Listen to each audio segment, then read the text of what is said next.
The morning of Emma's wedding dawned perfect and cloudless, the kind of day that seemed designed for family photos and celebration. I sat in my hotel room, carefully applying concealer to hide the dark circles under my eyes, a side effect of the chemotherapy that my family had convinced themselves was all in my head. At 28, I should have been excited about my sister's big day. Instead, I was calculating whether I had enough energy to make it through the ceremony and reception while managing the nausea that had become my constant companion over the past 4 months. My phone buzzed with a text from Mom. "Remember, today is about Emma. Please don't make it about your situation." My situation. That's what they called the stage 3 lymphoma I'd been battling since spring. Not cancer. Not treatment. My situation. I checked my medication schedule one more time, then headed downstairs to join the wedding party.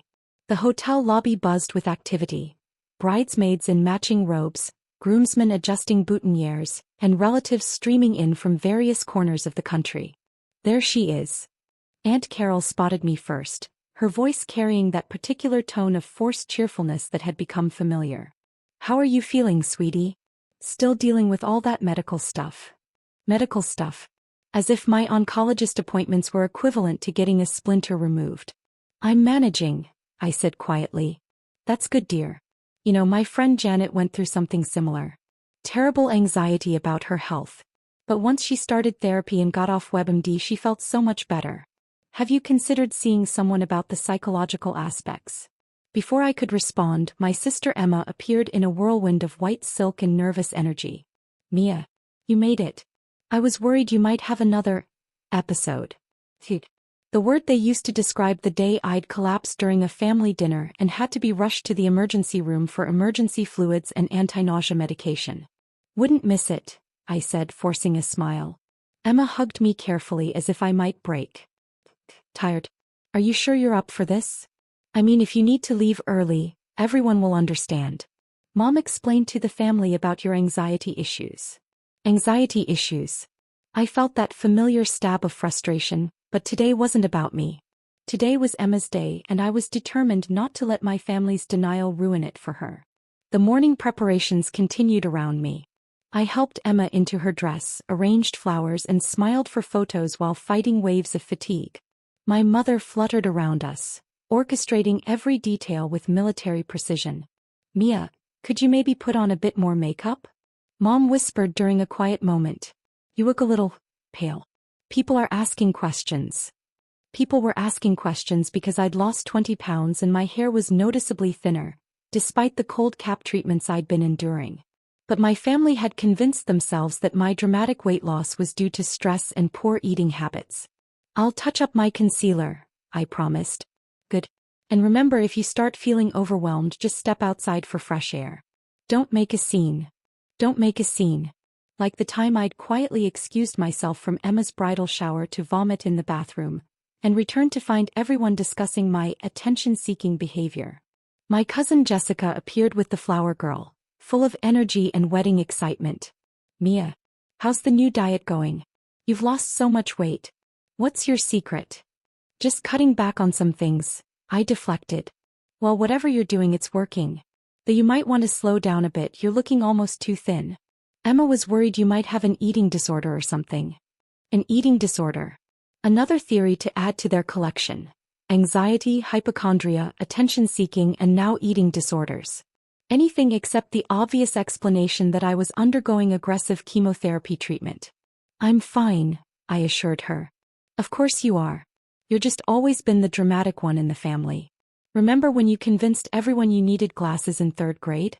And that whole thing with your imaginary food allergies in high school?" I remembered those incidents differently. I'd actually needed glasses, still wore them.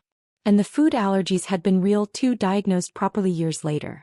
But my family had a long history of dismissing my medical concerns as psychological or attention-seeking behavior. My phone buzzed with a reminder.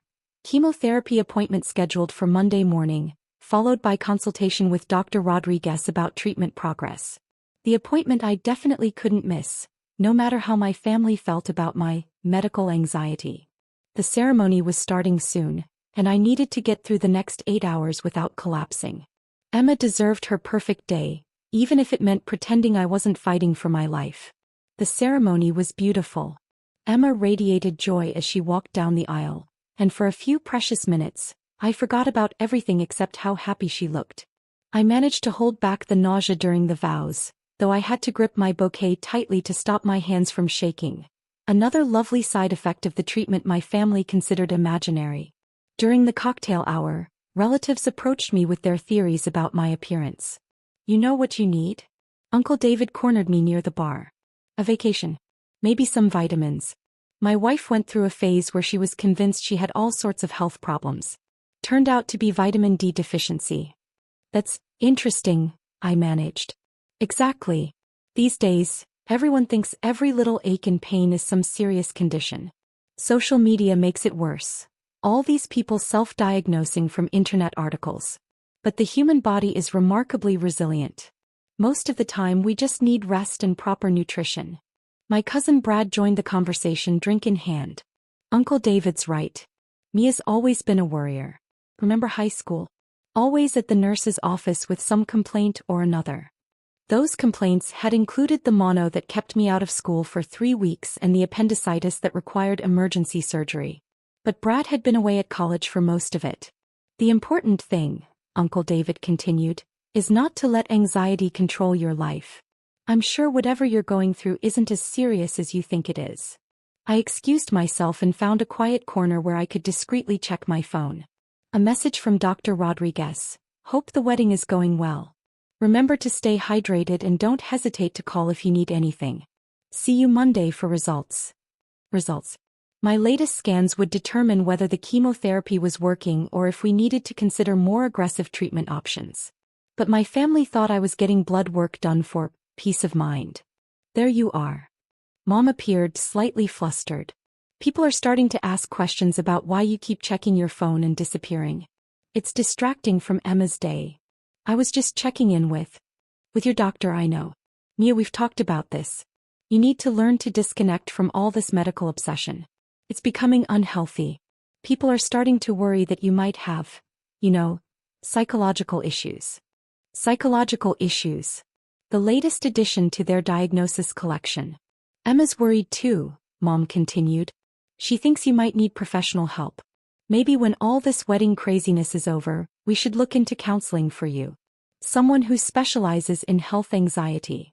I felt my chest tighten. "Mom, I don't have health anxiety." "I have." I know. You're convinced you have some serious illness. But sweetie, don't you think it's more likely that the stress of work and life is manifesting as physical symptoms? It happens to lots of people."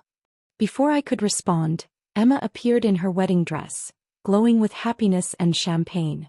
"Mia, there you are. People are looking for you. We're about to do the family photos." She paused, studying my face. "Are you okay?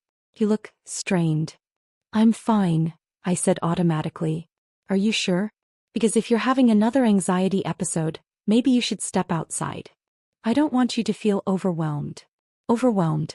Another euphemism they'd adopted for when the chemotherapy side effects became too obvious to ignore.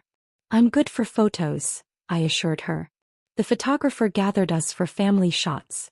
I stood in the back row, trying to smile naturally while fighting a wave of nausea. The flash was particularly harsh and I found myself gripping my sister's arm for balance. "Mia seems unsteady," I heard Aunt Carol whisper to Mom. "Maybe she should sit down." "She's just tired," Mom whispered back. "All this medical drama has been exhausting for everyone." The reception continued and I managed to make it through dinner, though I could barely eat more than a few bites. My stomach had been sensitive for weeks, another side effect that my family attributed to stress and poor eating habits. "You're not eating again," Jessica observed. "Seriously, Mia, this diet thing is getting concerning. Maybe you should talk to someone about your relationship with food." My phone buzzed with another message from Dr. Rodriguez. "Mia, just wanted to remind you that Monday's appointment is critical. We'll be reviewing your progress and discussing next steps. Take care of yourself this weekend." Next steps. If the current treatment wasn't working, Dr. Rodriguez had mentioned the possibility of a clinical trial. Experimental treatments that might give me a better chance. But my family thought I was taking vitamins for imaginary symptoms. Just as the reception moved into full swing, the hotel's event coordinator approached our table with a puzzled expression. "Excuse me," she said, addressing my parents. "There's a gentleman here who says he needs to speak with Mia Chen urgently. He's from University Medical Center." My stomach dropped. Dr. Rodriguez had said he'd only contact me during the weekend if something critical came up. "What kind of gentleman?" Mom asked suspiciously. Before anyone could answer, a distinguished man in a dark suit appeared beside our table. I recognized him immediately.